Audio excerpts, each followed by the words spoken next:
Baik, terima kasih Bapak penanggung jawab untuk kesempatannya. Selamat sore, Salam. Saya pikir bukan kebetulan, tapi ada dalam rencana Tuhan juga. Sehingga dalam PA di rumah tangga Bapak Penatu SK Daungu, untuk pertama kali rekan majelis weknya Mama Diaken berdua yang kemarin dikukuhkan mengikuti permulaan atau pertama kali PA di majelis jemaat. Kekasih-kekasih Tuhan, mari kita masuk dalam PA ini. Memulainya seajak kita bersama-sama puji Tuhan dari Kidung Jemaat nomor 13 ayat 1 dan 2. Kidung Jemaat nomor 13. Datanglah dengan kasih-Mu, Yesus Kristus Tuhan. Mari kita berdoa. Ya Allah Bapa di sorga, yang telah menyatakan diri dalam Yesus Kristus sebagai bukti kasih Allah yang besar bagi kami umat manusia. Yang dalam Yesus Kristus Allah menyelamatkan kami lewat pengorbanan Yesus Kristus yang sengsara dan mati, yang dikuburkan tapi kemudian bangkit, menyatakan kemenangan atas kuasa maut. Kami bersyukur karena kami ditetapkan menjadi pengikut Kristus. Terlebih dari itu, Tuhan telah memanggil kami untuk mengambil bagian dalam pelayanan Tuhan di Jemaat Upmada ini, terkhususnya di pusat Upmada ini, baik sebagai penatua, diaken maupun koster. Dan sore hari ini kami bersyukur karena kembali Tuhan berikan kesempatan untuk kami kembali bertemu untuk melangsungkan kegiatan PA ini. Bahkan kami bersyukur karena kami bersama-sama dengan kedua hamba Tuhan, Ibu Diaken yang kemarin baru menerima pengukuhan. Ya Allah Bapa di sorga, kami bersama-sama akan membaca, merenungkan firman Tuhan dari kitab Keluaran. Kami mohon Roh Kudus Tuhan bekerja di dalam kami, dan firman-Mu kami mengerti, dan menjadi pegangan bagi pertumbuhan iman kami dan bekal di dalam kami menjalani pelayanan Tuhan. Ya Tuhan, tolonglah hamba-Mu yang Tuhan berikan kesempatan untuk menyampaikan firman-Mu. Biarlah oleh karya Roh Kudus, Tuhan bekerja dan kami semua diberkati oleh sabda-Mu. Mari datang dan berfirman-Lah ya Tuhan, dalam Yesus Kristus kami berdoa. Amin. Kekasih-kekasih Tuhan, kita masuk dalam kitab Keluaran. Dan saya pilih bagi kita kitab Keluaran di pasal 2 ayat 1 sampai ayat 10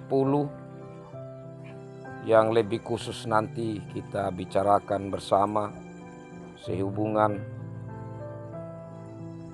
dengan aplikasi atau apa yang dapat kita tarik untuk kehidupan kita saat ini. Sekali lagi bagian firman Tuhan dari Keluaran pasal 2 ayat 1 sampai 10. Saya mohon kesediaan Bapak Penatu Air Wadah untuk membacakan bagi kita.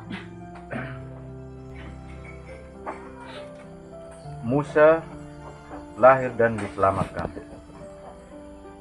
Seorang laki-laki dari keluarga Lewi kawin dengan seorang perempuan Lewi.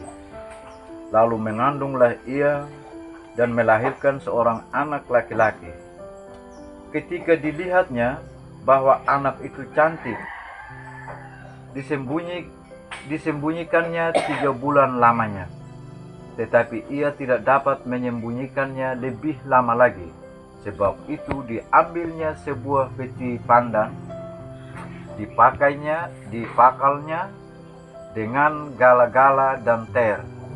Diletakkannya bayi itu di dalamnya, dan ditaruhnya peti itu di tengah-tengah teberau di tepi sungai Nil. Kakaknya perempuan berdiri di tempat yang agak jauh untuk melihat apakah yang akan terjadi dengan dia. Maka datanglah putri Firaun untuk mandi di sungai Nil, sedang dayang-dayangnya berjalan-jalan di tepi sungai Nil. Lalu terlihatlah olehnya peti yang di tengah-tengah teberau itu. Maka disuruhnya hambanya perempuan untuk mengambilnya. Ketika dibukanya, dilihatnya bayi itu, dan tampaklah anak itu menangis, sehingga belas kasihanlah ia kepadanya dan berkata, "Tentu ini bayi orang Ibrani." Lalu bertanyalah kakak anak itu kepada putri Firaun, "Akan kupanggilkah bagi tuan putri seorang inang penyusu dari perempuan Ibrani untuk menyusui bayi itu bagi tuan putri?" Sahut putri Firaun kepadanya, "Baiklah." Lalu pergilah gadis itu memanggil ibu bayi itu. Maka berkatalah putri Firaun kepada ibu itu, "Bawalah bayi ini dan susukanlah dia bagiku, maka aku akan memberi upah kepadamu." Kemudian perempuan itu mengambil bayi itu dan menyusuinya. Ketika anak itu telah besar, dibawanyalah kepada putri Firaun, yang mengangkatnya menjadi anaknya dan menamainya Musa, sebab katanya, "Karena aku telah menariknya dari air." Terima kasih Bapak Sekretaris, Bapak Penatua Airwada. Demikian bagian firman Tuhan. Berbahagialah kita yang selalu rindu untuk membaca firman, rindu mendengar firman, menerima dan melakukan dalam hidup kita. Shalom. Baik teman-teman majelis koster, saya akan membagikan bagi kita untuk bagian kali ini. Kita batas di mana di kitab Keluaran untuk kita bersama-sama PA-kan. Oke, kita perhatikan di kertas yang dibagikan. Saya bacakan bagi kita. Pengantar, nama kitab Keluaran atau biasa disebut Exodus, secara harfiah berarti keluar atau jalan keluar. Nama ini diberikan untuk menegaskan bagaimana Allah memilih Musa untuk memimpin orang Ibrani keluar dari perbudakan di Mesir. Kitab Keluaran terdiri atas 3 bagian besar, yaitu pertama, Musa memimpin umat keluar dari tanah Mesir, mulai dari pasal 1 ayat 1 sampai pasal 13 ayat 16. Kedua, kita lihat yang dihitamkan. Kedua, Musa memimpin umat di padang gurun, pasal 13 ayat 17 sampai 18 ayat 27. Yang ketiga, Musa dan umat Israel di Gunung Sinai, pasal 19 ayat 1 sampai 40 ayat 38. Nah, kali ini kita di bagian pertama. Jadi di bagian kedua, ketiga itu saya tidak cantumkan terperinci, ya kan? Nah, yang saya cantumkan agak terperinci itu di bagian 1. Musa memimpin umat keluar dari tanah Mesir, mulai dari masa-masa sulit bagi bangsa Israel dan Musa, pasal 1 ayat 1 sampai 2 ayat 25. Kemudian Allah memilih Musa, pasal 3 ayat 1 sampai pasal 4 ayat 31. Lalu Allah Israel di hadapan Raja Mesir, pasal 5 ayat 1 sampai 11 ayat 10. Lalu hari Paskah dan umat Israel atau orang Ibrani ini keluar dari Mesir, pasal 12 ayat 1 sampai 13 ayat 16. Oke, kita lihat bagian bawah. Bagian pertama tentang Musa memimpin umat keluar dari Mesir. Masa-masa sulit bagi bangsa Israel dan Musa. Keturunan Yakub atau Israel yang berdiam di tanah yang terus, di tanah Mesir terus berkembang. Ini menunjukkan Tuhan memenuhi janjinya tentang keturunan. Jadi kalau kita lihat Bapak Mama di Keluaran pasal 1, kita sambil juga membuka Alkitab. Kalau kita melihat di situ dia cantumkan daftar nama. Jadi kalau bangsa Israel mereka bukan nama keluaran, tapi inilah daftar nama-nama atau inilah nama-nama itu yang nama kitab untuk orang Israel. Tapi pada umumnya dipakai nama keluaran.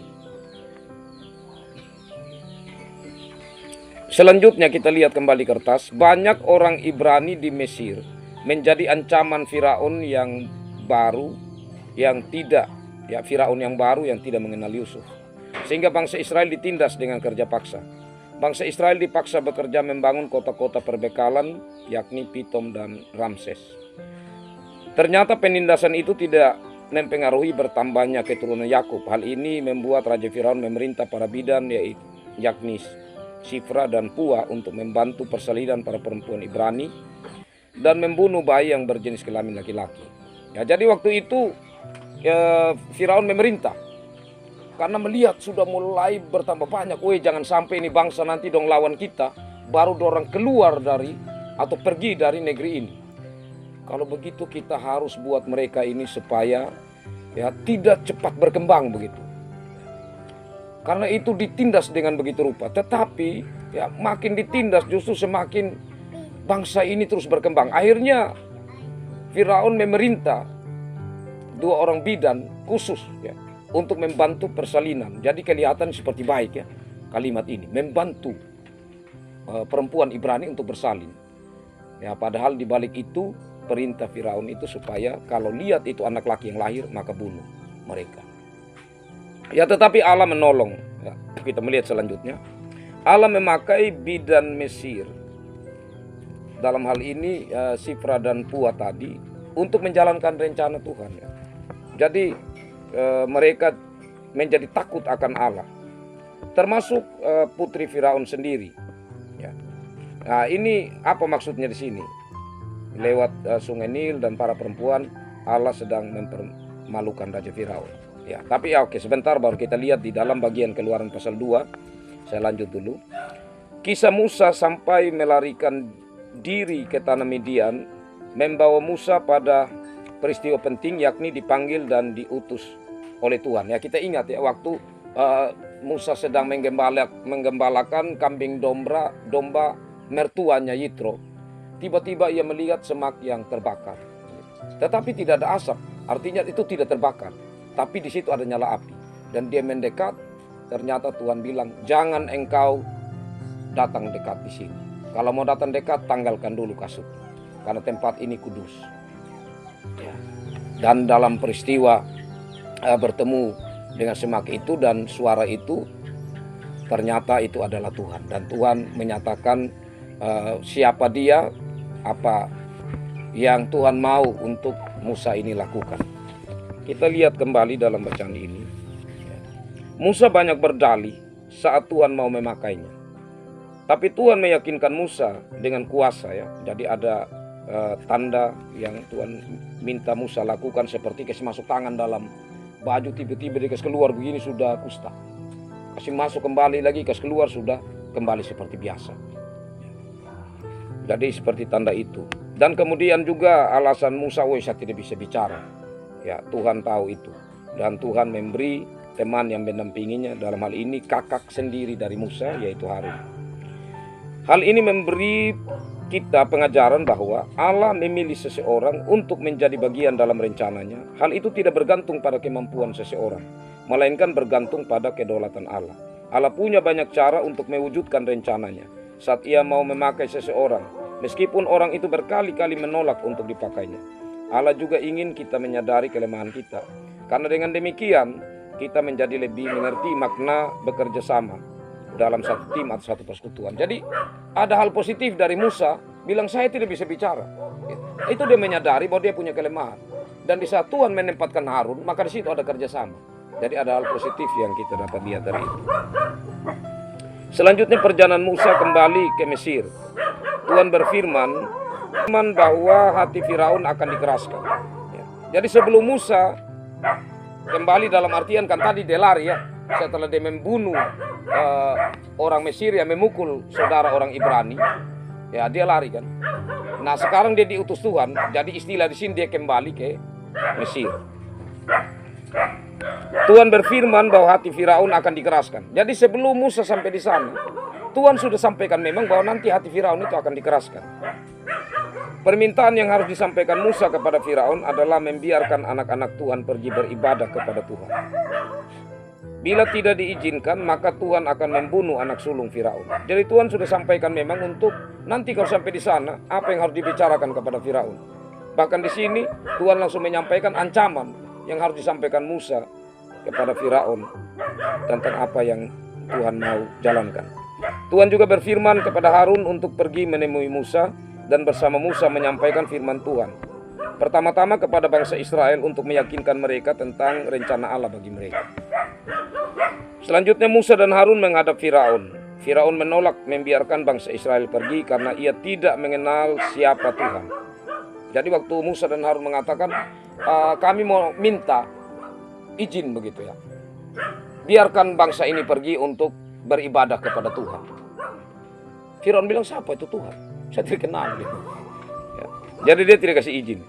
Meski Musa dan Harun menyampaikan akibat yang akan diterima oleh bangsa Israel ya, bila tidak pergi beribadah.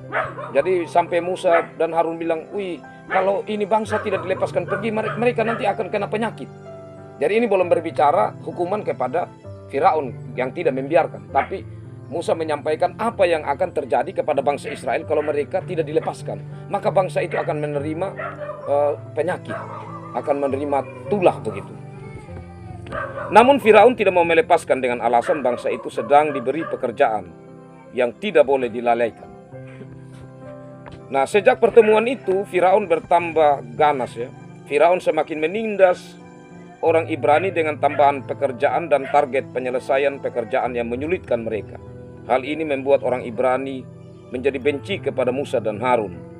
Ya, Musa mengadukan hal ini kepada Tuhan, baik tentang umat maupun tentang pengutusannya. Tuhan menyampaikan tujuannya kepada Musa yang sesungguhnya terkandung maksud ini menumpukan kuasa dan kekerasan hati Firaun. Jadi waktu setelah Musa dan Harun menghadap Firaun, Firaun marah. Dan Firaun suruh sama dia punya pasukan dia punya pesuruh gitu, supaya mereka itu tambah menyiksa bangsa Israel ini. Jadi kalau hari ini kalau sebelumnya mereka itu diberikan jerami untuk buat batu bata. Jadi salah satu bahan dari batu bata itu adalah jerami. Jadi untuk lebih merekatkan, sehingga kalau jerami itu tidak mudah dia sama dengan kalau orang buat lantai begitu, supaya jangan pecah. Itu bagus sekali kalau campur dengan sabut kelapa itu, karena itu dia mengikat. Jadi itu fungsinya jerami itu supaya ikat itu batu yang dicetak sehingga dia tidak mudah retak. Nah tapi waktu itu karena Firaun ini sudah marah begitu, dia bilang jangan kasih kepada mereka jerami. Jadi mereka ini harus cari kemana-mana lagi jerami. Itu tambah pekerjaan, tambah siksa. Nah kemudian jatah yang harus mereka kerjakan, contohnya mereka kerjakan itu 1000 biji satu hari. Dia pasang target 3000 biji yang tidak mungkin mereka capai. Nanti mandor-mandor, artinya yang ditunjuk orang Ibrani sendiri yang harus mengawal pekerjaan saudara-saudaranya yang bekerja itu, mereka menghadap sama Firaun. Mereka bilang begini, wih Firaun, bagaimana ini, kami tidak mungkin bekerja dengan cara begini, kami ini disiksa. Ya karena kamu kan mau pergi beribadah, sedangkan kamu sedang bekerja. Jadi mereka mendengar itu mereka jadi terpukul. Oh, ini gara-gara Musa dan Harun yang menghadap untuk minta kita pergi dari tempat ini. Akhirnya waktu Musa dan Harun menghadap mereka, mereka marah sama Musa dan Harun. Kenapa sampai buat kami begini? Nah, hal itu membuat Musa juga stres. Akhirnya dia datang kepada Tuhan. Dia bilang, Tuhan, ya kenapa harus terjadi seperti ini? Bangsa ini juga tidak mau mendengarkan kami. Ya, jadi Musa sampai dia bilang begini, kenapa harus utus saya? Ya, dia sampai stres. Dia sampai bilang begitu. Tapi di situ Tuhan mengatakan apa? Ya saya nanti akan tunjukkan bagaimana kuasa saya begitu. Jadi biar dulu, nanti baru mereka lihat atau Firaun lihat dan orang Mesir lihat apa yang saya akan lakukan. Kita lanjut. Firaun, ya bagian akhir dari yang tadi ya. Firaun semakin menindas orang Ibrani dengan tambahan pekerjaan dan target. Ya, sudah tadi itu ya. Kita di sebelah pasal 6. Ya, itu tadi dari pasal 1 sampai pasal 5. Ya. Pasal 6 kembali Musa mendapat tugas pengutusan. Jadi ini seperti dia mulai dari awal lagi begitu ya. Jadi setelah Musa sudah stres apa begitu, Allah kembali panggil dia dan sampaikan kembali, Musa, engkau harus pergi kepada Firaun. Tapi di situ Allah memperkenalkan diri, mengingatkan tentang saya ini Allah nenek moyangmu, Allah Abraham, Allah Ishak, Allah Yakub. Ya, jadi itu sebenarnya supaya Musa ini benar-benar dikuatkan bahwa yang menyampaikan firman dan yang mengutus dia ini adalah Allah nenek moyangnya. Dalam firman-Nya kepada Musa kembali Tuhan menyampaikan siapa dia yang tetap setia pada janjinya. Musa harus menyampaikan pada bangsa Israel bahwa ia akan membebaskan umatnya dan mengangkat mereka menjadi umatnya dan ia menjadi Allah mereka. Ya, jadi di sini menarik bahwa di sini yang angkat bangsa Israel ini untuk menjadi umat Allah, Allah sendiri. Dan Allah sendiri menempatkan dirinya sebagai Allah mereka. Tetapi bangsa Israel tidak mendengarkan Musa karena putus asa dan karena perbudakan yang berat itu. Jadi mereka sudah terlanjur. Jadi kadang-kadang ya kita merasa kalau sudah terlalu tekanan hidup itu berat, macam hampa begitu. Macam kalau dengar firman, macam tidak rasa masuk begitu. Karena ada banyak tekanan yang didapatkan. Ya, jadi hal itu yang terjadi pada bangsa Israel, mereka karena sudah putus asa, jadi mereka seperti tidak mau mendengarkan Musa lagi. Akhir pasal 7 ya, dan masuk pada pasal 7, kembali Tuhan mengutus Musa. Ini yang ketiga kalinya Tuhan mengulang lagi. Musa pun kembali menyampaikan kelemahannya. Ya, Musa juga dia ulang kali juga disampaikan bahwa kenapa pakai saya yang begini nih? Saya tidak bisa omong ini. Begitu. Itu memang dia betul-betul stres ya. Seperti kalau kita ingat juga kisah Yunus. Seperti itu. Ada protes. Tuhan meyakinkan Musa akan kuasanya dan mengangkat Musa menjadi Allah atas Firaun. Jadi Tuhan bilang begini, sekarang saya angkat engkau menjadi Allah atas Firaun. Jadi apa yang engkau omong, itu sama seperti yang saya omong sudah. Saat itu usia Musa 80 tahun dan Harun 83 tahun. Ya, saat Tuhan utus pengutusan pengulangan yang ketiga kalinya, itu usia Musa saat itu 80 dan Harun 83 tahun.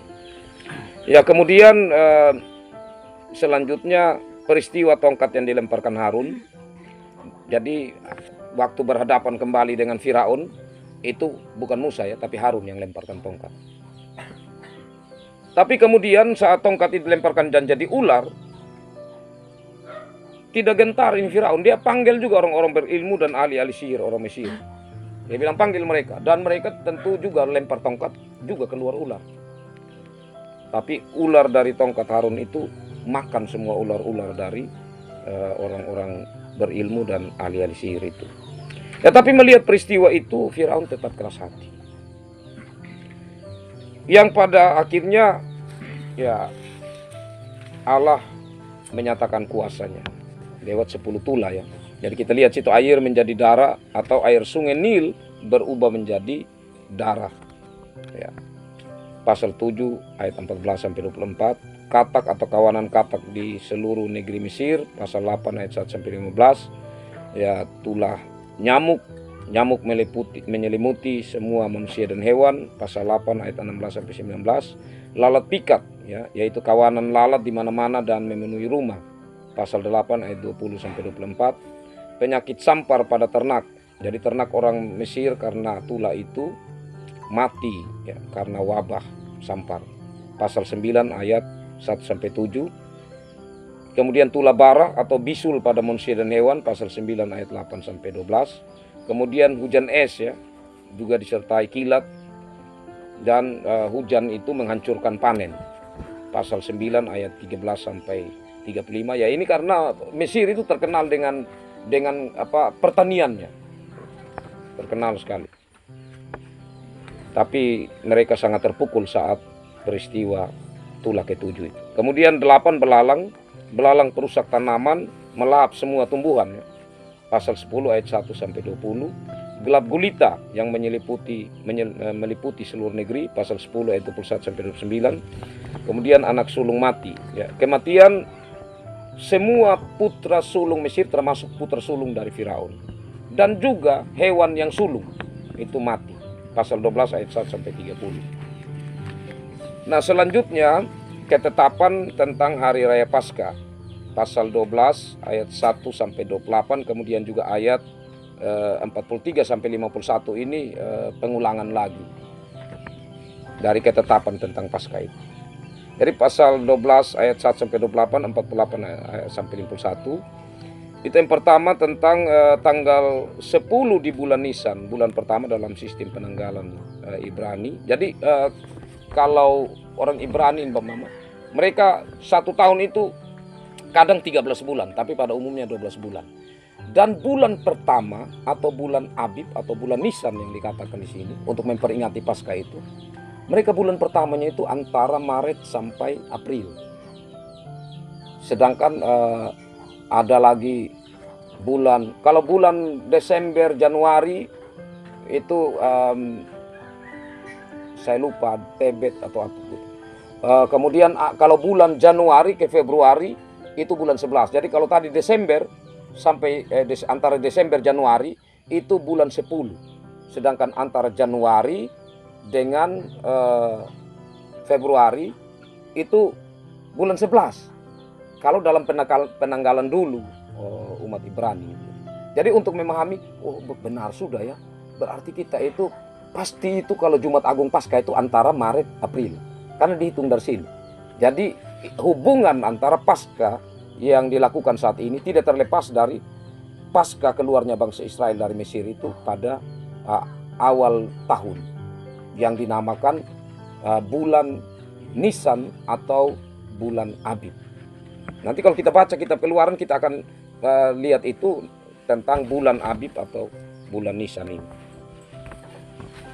Ya, kemudian anak domba dan harus jantan. Jadi yang dipersembahkan itu pada Paskah itu anak domba dan harus yang jantan. Kemudian domba itu harus dikurung, ya, sampai hari ke-14. Jadi sebelum perayaan Paskah itu dikurung. Itu seperti diisolasi, ya, supaya dia jangan tercemar dan lain sebagainya, dan dirawat dengan baik supaya itu menjadi persembahan Paskah yang benar-benar layak berkenannya. Kemudian darahnya harus dibubuhkan pada kedua tiang pintu dan pada ambang atas. Jadi ini sudah disampaikan memang tentang bagaimana nanti sebelum mereka itu keluar. Jadi sebelum mereka keluar, apa yang harus mereka lakukan. Nah, nanti waktu mereka keluar itu kita ingatkan ditaruh di situ supaya waktu malaikat datang untuk membunuh anak yang sulung, mereka lihat darah, oh ini orang Ibrani, mereka lewat. Oh ini tidak ada darah, ini berarti orang Mesir, kita harus bunuh yang sulung. Jadi itu tanda. Kemudian dagingnya hanya dipanggang. Nah, kenapa hanya dipanggang? Karena mereka kan harus berangkat dan jalan cepat-cepat. Tidak boleh ada mesti taruh bumbu bikin lama. Jadi langsung doru, langsung kemudian belah, langsung panggang, makan, jalan. Itu peristiwa Paskah, peristiwa yang harus mereka lakukan dengan segera.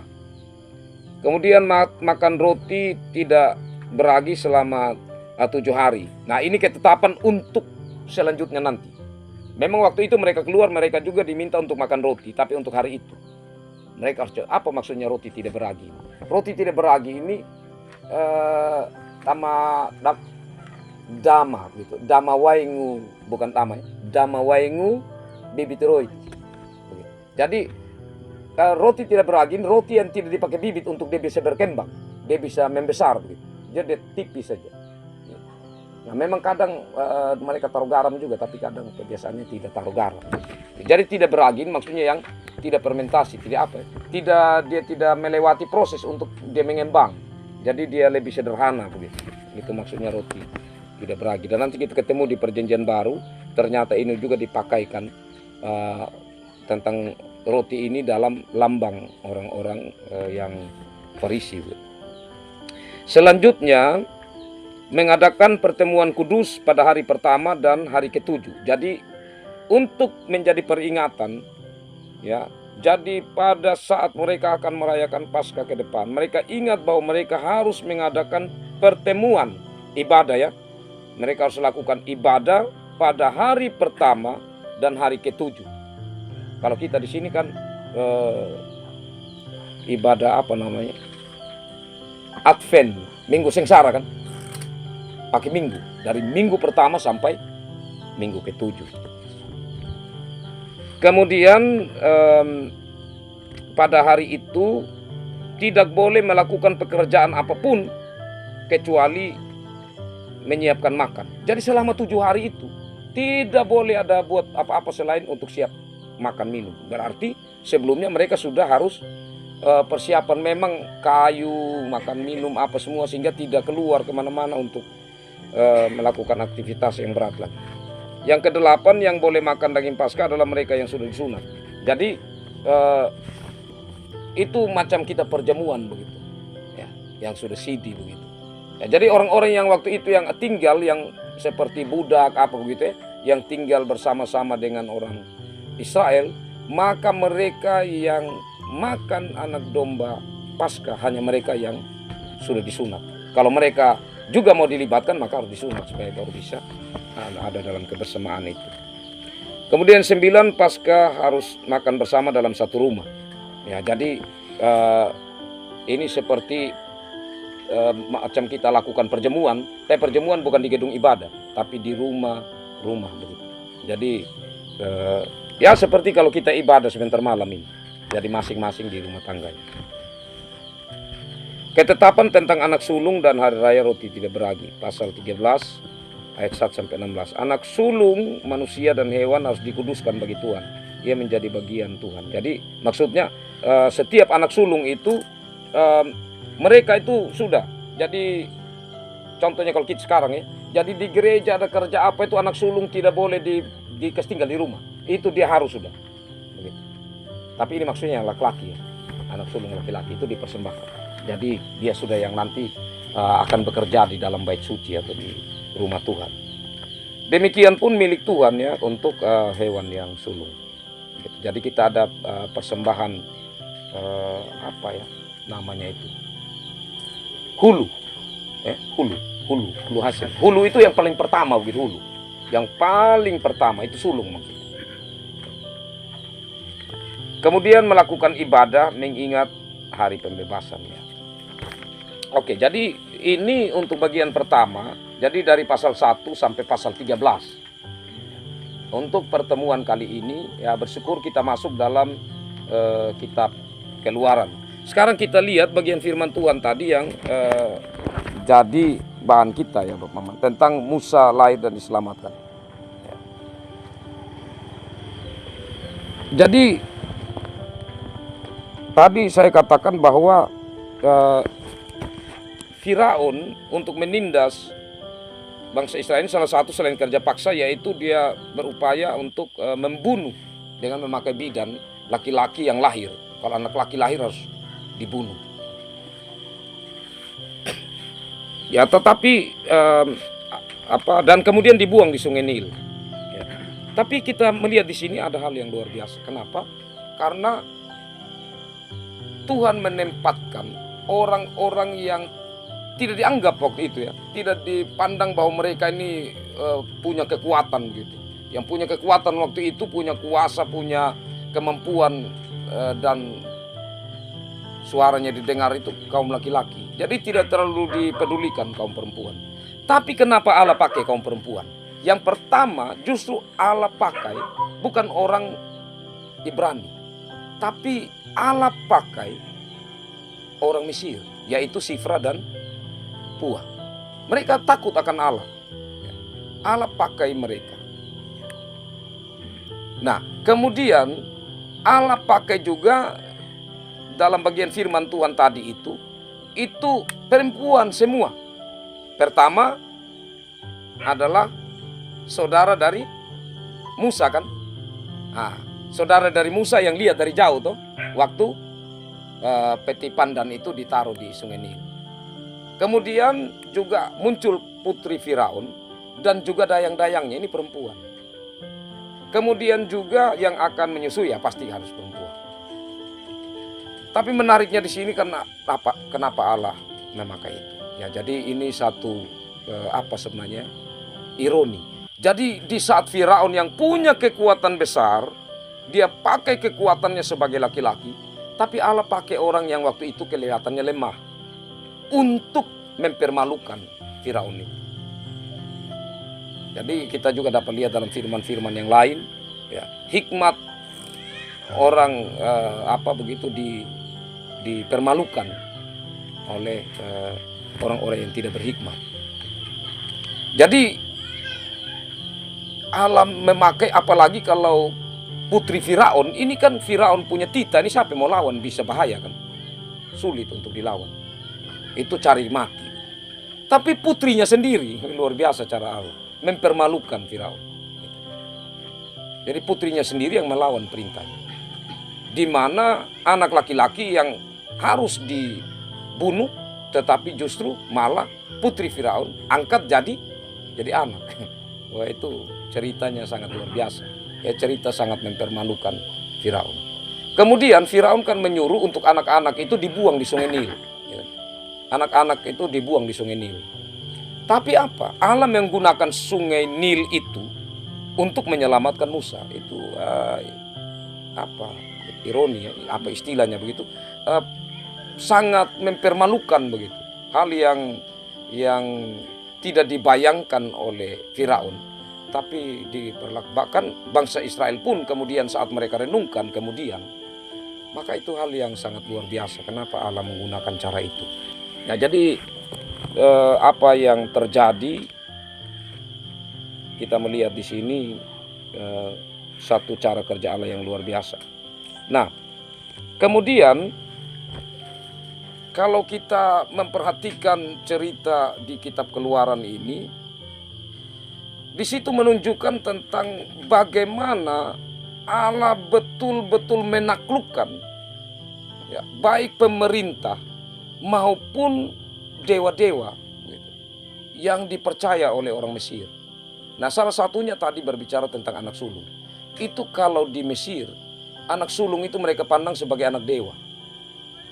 Tapi saat anak sulung semua dibunuh, itu sama dengan dewa, mereka mati, tidak bisa berbuat apa-apa. Jadi Allah betul-betul menunjukkan bahwa dia Allah yang berkuasa dan dia layak untuk disembah, dia layak untuk diikuti apa yang menjadi permintaannya. Dalam hal ini supaya bangsa Israel percaya dan keluar dari Mesir untuk dipimpin menuju tanah perjanjian. Nah, khusus dalam bagian firman Tuhan yang kita baca tadi, ya, kita tentu dari yang saya sampaikan sangat mudah untuk kita tarik dalam kehidupan kita ya. Bahwa terkadang Allah pakai orang-orang yang kita tidak sangka ya, untuk menyatakan akan kuasanya. Ya, bisa saja orang yang tidak setia dengan Tuhan, bisa saja orang yang belum menjadi Kristen, mereka justru yang melihat dan merasakan apa yang Tuhan nyatakan. Seperti hasil panen mereka luar biasa. Nah, itu bisa menjadi kita merasa, kenapa harus mereka begitu yang dipakai Tuhan. Ya, tapi itulah cara-cara Tuhan. Tetapi intinya bahwa Tuhan ya, punya rencana itu harus terlaksana apapun yang terjadi. Dan kemudian kita dipanggil untuk melihat bagaimana cara kerja Tuhan, tidak saja di dalam lingkungan kita atau dalam kehidupan persekutuan kita. Kita juga harus membuka, melihat apa yang Tuhan sedang lakukan di luar kita. Nah, untuk kita bisa belajar, apakah ini menjadi pukulan bagi kita? Kenapa Tuhan tidak memakai kita? Apa yang sebenarnya sedang terjadi? Seperti bangsa Israel, karena mereka putus asa dan mereka tidak percaya terhadap kata-kata Tuhan lewat Musa, dia membuat Allah memakai orang lain untuk menyatakan kuasanya. Untuk mereka melihat bahwa sebenarnya Allah bisa pakai cara apa saja untuk menyatakan apa yang menjadi rancangan. Jadi saya pikir Bapak Mama kita bisa tangkap maksudnya ini. Dan selanjutnya saya berikan kesempatan ada yang bertanya atau menambahkan dari, tapi kita khusus sampai pasal 13 saja. Saya berikan kesempatan kepada kita. Jadi saya mulai dari Bapak Tinus. Jadi saya kesempatan ini kalau lihat ini cara Allah memang terlalu sadis. Sebenarnya Firaun ini bisa apa? Kalau sudah 1-2 kali diperhadapkan tulah yang begitu ngeri, sebenarnya dia sudah mau minta maaf sudah, atau dia sadar sudah. Kenapa sampai 10 tulah dulu baru dia sadar? Tentunya ada apa terhadap Allah dengan Firaun. Itu yang saya tanya. Ya, baik, terima kasih Bapak Tinus. Jadi ini pertanyaan yang menarik. Nah, kalau kita perhatikan sejak Allah mengutus Musa, Allah sudah sampaikan memang bahwa nanti saya akan keraskan hatinya. Nah, karena Tuhan sudah tahu karakter dari Firaun, orang yang tinggi hati dan keras kepala. Nah, tulah pertama bisa itu dari dirinya sendiri, dari karakternya, dia tidak mau lepas. Tulah kedua dan selanjutnya bisa sampai mulai tulah keempat, itu Tuhan sudah mulai keraskan hati. Dan kalau Tuhan sudah keraskan hati orang, siapapun tidak akan bisa buka dia, tidak akan bisa. Jadi mau tulah yang bagaimanapun tidak akan bisa. Karena apa? Macam Firaun sendiri, itu dia lepas sementara, ya kan. Jadi waktu mereka sudah jalan, dia kejar lagi. Dia masih kejar, artinya tidak bisa, karena memang kalau Tuhan sudah tutup, siapa bisa buka? Tuhan sudah keraskan hatinya, tidak bisa. Jadi bersyukur karena kita di Jemaat Ukmadain masih membuka diri. Kalau sudah 3-4 kali saya pernah sampaikan, kalau majelis jemaat yang ini pergi kunjung, majelis jemaat yang ini pergi kunjung, kalau tidak mampu juga, jangan sampai Tuhan sudah keraskan hati. Kalau Tuhan sudah keraskan hati, mau berapa ratus kali juga tidak mungkin. Dia tetap tidak akan mau ikut. Nah, jadi seperti itu Bapak Penatua. Ada lagi? Oke. Dari Bapak Penatua Bekowi. Baik, terima kasih. Di Nats ini Firaun memerintahkan para bidan untuk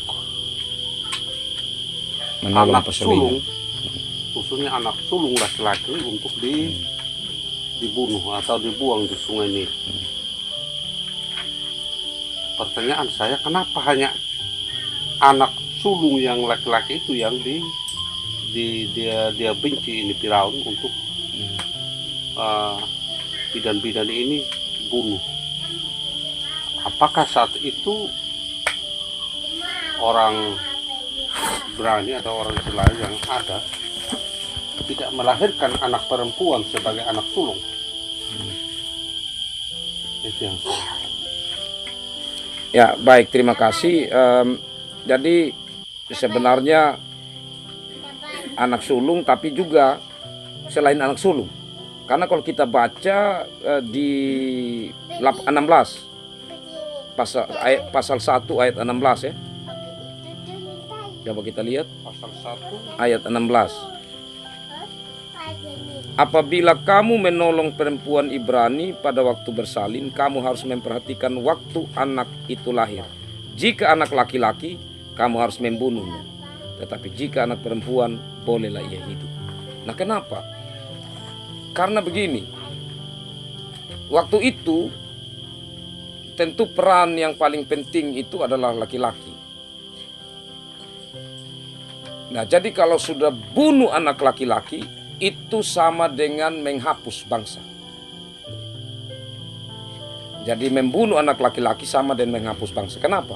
Karena kalau anak perempuan semakin berkembang, maka mereka akan ambil dari luar. Kalau bangsa Israel tidak. Jadi kalau bangsa Israel itu kalau kita lihat muka mirip-mirip, kan dong aku ambil sendiri bangsa Israel. Makanya kenapa Yudas dia harus maju cium sama Yesus, baru dong bisa tangkap. Karena muka murid-murid dan Yesus hampir sama. Jadi mereka kalau Firaun perintahkan begitu, itu kita akan maksud pertama ya. Pertama mau menghapus keturunan. Yang kedua supaya mereka punya kekuatan. Karena bangsa Israel tadi dia bilang jangan sampai nanti mereka tambah berkembang, mereka perangi. Mereka lawan kami. Ini kan yang pasti yang lawan laki-laki. Jadi dia mau untuk menghancurkan kekuatan dari bangsa Israel. Yang ketiga ya karena semakin kalau berkurang anak laki-laki yang bekerja paksa, maka mereka tadi ini kan yang muda akan menjadi semakin tua, semakin sengsara waktu bekerja, dan ini sudah tidak mau.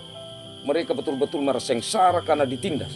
Karena untuk generasi yang kemudian yang kuat yang bekerja ya tidak ada. Karena yang keluar perempuan semua. Jadi ini tujuan dari Firaun. Dan seperti itu Bapak Pak. Oke. Terima kasih pertanyaan yang bagus dari Pak Hans, dari Bapak Meldi, Bapak penanggung jawab, Bapak Amtangi, Mama Delis, Mama tadi, Mama Atri, Mama Cesar, Mama Ambu, Mama Rido, Mama Tommy, Bapak Afril. Oke, silakan. Ya. Saya masih bingung saja. Saya Nah, ayat ini anak laki-laki yang dilahirkan ya. di atas tadi saya lihat bahwa anak itu cantik begitu. Tidak seperti apa di perbedaan laki-laki perempuan. Tapi saya menarik pada masa kini kalau laki-laki pasti gagal kan perempuan cantik. Itu saja. Ya. Baik, terima kasih. Jadi kalau bilang tentang yang dia bilang cantik atau elok seperti itu Rahel. Siapa ibunya Yusuf? Rahel ya. Lea dan Rahel. Rahel. Iya, Rahel. Kalau lihat di Alkitab, dan kemudian Musa. Begitu. Nah, kenapa Musa seperti perempuan dikatakan cantik? Nah, jadi ini kalimat yang umum. Karena sebenarnya logikanya begini. Kalau anak kecil itu memang kita bisa bedakan jenis kelamin, tapi wajahnya imut sama semua. Begitu. Dia belum ternampak ini wajah laki-laki, ini wajah perempuan, sama sudah punya wajah, punya imut. Jadi tidak masalah dibilang cantik, dibilang ini, ya itu dia umum. Ya, Bapak Afril ya? Oke, terima kasih pertanyaan yang baik sekali. Bapak Feni, Mama Dewi, dari Bapak Gilvi. Baik, terima kasih atas waktu dan kesempatan. Juga sebenarnya yang saya mau tanyakan tadi yang Bapak bertanya terjawab sama ini. Iya. Kenapa hal Musa ini? Iya. Apa tidak ada lagi orang lain yang dilakukan seperti itu? Atau masih ada juga? Yang maksudnya? Artinya ini yang dibuang di Sungai Nil itu. Karena bertepatan lagi Musa yang apa namanya? Kenapa harus Musa yang yang dibuang gitu? Kenapa tidak ada anak lain sedikit selain Musa? Mungkin itu. Ya, baik, terima kasih. Jadi pertanyaan yang baik sekali. Pertama, kenapa harus Musa yang dipilih Allah? Jadi biasanya Alkitab itu untuk mengerucut kepada satu orang yang dipilih Allah, itu sebelumnya harus dia tarik dulu tentang garis keturunan. Ya, jadi kita bisa tahu pasti, oh Allah pilih ini ada tujuan semuanya. Ya, seperti pemilihan Allah tentang Abraham, ya kita mulai dari cerita awalnya kitab Kejadian sampai terus sampai ke ini tiba-tiba muncul Abraham. Nah, itu cara sampai kepada Nuh yang dipilih Allah. Artinya semuanya itu pasti sempat itu diceritakan tentang keturunan. Jadi sebenarnya kalau kita melihat kenapa harus dari suku Lewi? Nah, kalau satu orang, ya Allah melihat bahwa sampai nanti itu akan kita lihat ada makna dari pemilihan itu yang mengerucut kepada kenapa harus Kristus yang dipilih Allah untuk menyelamatkan manusia. Ya, jadi ada sampai ke sana. Nah, tapi di sini tentu suku Lewi yang dipilih untuk menjadi bagian dari tokoh yang akan menyelamatkan bangsa Israel, itu memiliki peran penting di dalam ibadah. Ya, jadi ibadah itu memang yang saya katakan dari yang lalu itu sentral atau yang paling utama sudah dalam rencana Tuhan untuk perjalanan manusia di dunia. Dan suku Lewi ini nanti yang ditunjuk khusus untuk bekerja dalam rumah ibadah, imam-imam dan lain sebagainya. Nah, nanti kita akan sampai pada kenapa kok pemilihan Yesus bukan dari suku Lewi. Nah, itu kita akan kaitkan lagi dengan Imam Melkisedek, tapi itu panjang nanti. Panjang. Ya, tapi intinya saya kasih gambaran bahwa sebenarnya kita tarik dari keturunannya. Kenapa harus dari Lewi? Ini punya hubungan semua dengan tema ibadah. Ya, jadi untuk yang dipilih Allah satu orang, tetapi orang yang kemudian menyadari kelemahannya dan tidak bekerja sendiri, karena dia harus didampingi oleh orang lain. Ya, baik, terima kasih. Ada lagi Bapak Mama yang mungkin tadi masih berpikir mau menyampaikan, saya masih kasih kesempatan. Pas? Oke. Baik, terima kasih. Kita akan merayakan Paskah besok. Jadi tadi penting sekali untuk kita dalami bahwa sebenarnya kita berakhir juga tadi di pasal 13 itu ada tema tentang Paskah. Jadi sebenarnya Allah sudah menetapkan kenapa Paskah itu dirayakan tentang keluarnya bangsa Israel dari Mesir, ditandai dengan anak domba Paskah. Ya, kita besok akan merayakan peristiwa pembebasan manusia dari belenggu dosa yang dikerjakan oleh Yesus Kristus lewat kebangkitannya dari maut, mengalahkan dosa yang mengikat manusia. Dan Yesus Kristus menjadi anak domba Paskah, jadi yang memberi dirinya sendiri untuk menjadi tebusan bagi umat manusia. Tuhan memberkati firman, memberkati PA ini dan memberkati kita semua, memberkati Bapak Gilvi keluarga dan Mama Gilvi yang berulang tahun hari ini. Amin.